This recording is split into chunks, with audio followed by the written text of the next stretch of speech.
Assalamualaikum warahmatullahi wabarakatuh. Salam bahasa Indonesia. Halo anak-anak ibu semuanya. Semoga kalian semua sehat dan bahagia ya. Perkenalkan, nama ibu Sofia Astuti. Pada kesempatan kali ini, ibu akan memberikan pembelajaran bahasa Indonesia di kelas kalian. Semoga kalian semua senang ya bisa belajar dengan ibu, karena ibu pun turut senang bisa berbagi ilmu dengan kalian. Nah, walaupun kita semua tidak dapat bertatap muka, semoga kalian semua, anak-anak ibu, tetap semangat mengikuti pembelajaran bahasa Indonesia pada kali ini. Nah, pada hari ini kita akan belajar mengenai struktur teks eksposisi. Kita akan membahas secara mendalam tentang teks eksposisi pada hari ini. Namun, sebelum memulai pembelajaran, ibu akan menyampaikan tujuan pembelajaran yang ingin dicapai pada materi hari ini. Berikut tujuan pembelajarannya. Tujuan pembelajaran yang ingin dicapai pada pembelajaran kali ini ialah setelah mengikuti pelajaran teks eksposisi, peserta didik diharapkan mampu mengidentifikasi struktur teks eksposisi yang didengar dan dibaca. Lalu, apa gunanya kita mempelajari teks eksposisi? Baiklah, jika kalian bertanya-tanya tentang hal itu, ibu akan menjelasnya. Simak ya apa yang ibu jelaskan.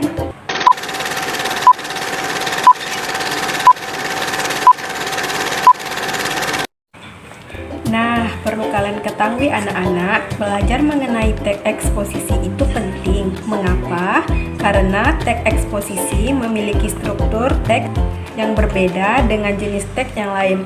Nah, apabila kalian telah mempelajari struktur teks eksposisi, maka kalian akan dengan mudah membedakan teks eksposisi dengan teks yang lain. Namun, apabila kalian tidak mempelajari mengenai struktur teks eksposisi, maka kalian akan kesulitan dalam membedakan jenis-jenis teks eksposisi termasuk jenis teks yang lain. Sehingga sangat penting ya anak-anak untuk kita semua mempelajari tentang teks eksposisi itu. Baiklah anak-anak ibu sekalian, berhubungan tujuan pembelajaran serta alasan mengapa kita belajar mengenai struktur teks eksposisi telah ibu sampaikan, maka kita akan memasuki ke materi pokok, yaitu mengenai struktur teks eksposisi. Simak penjelasan dari ibu ya. Nah anak-anak, teks eksposisi terdiri dari 3 macam. Yang pertama, tesis. Yang kedua, argumen. Yang ketiga, penegasan ulang. Ketiga teks eksposisi ini akan ibu jelaskan satu persatu dengan detail. Simak terus ya videonya. Struktur teks eksposisi yang pertama yaitu tesis.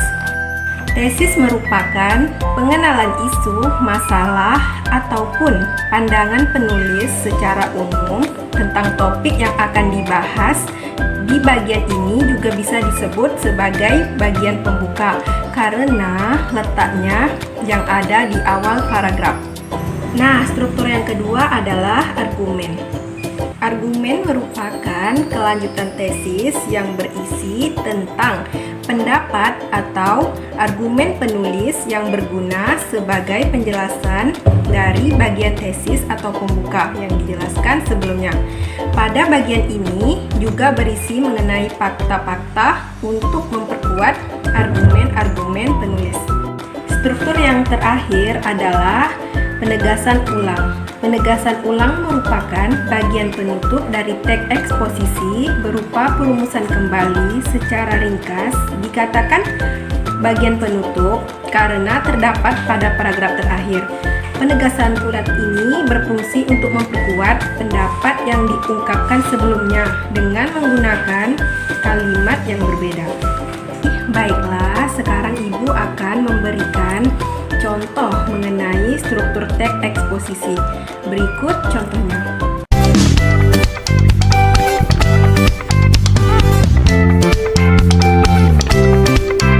Nah, anak-anak, itu tadi penjelasan mengenai struktur teks eksposisi. Semoga apa yang ibu sampaikan dapat kalian pahami dengan baik, dan tentunya ibu harap materi ini bermanfaat ya bagi kalian semua yang sedang belajar di rumah. tetap semangat dan jangan lupa jaga kesehatan kalian. Ibu mohon maaf atas segala kekurangan yang disengaja atau tidak disengaja. Wassalamualaikum warahmatullahi wabarakatuh.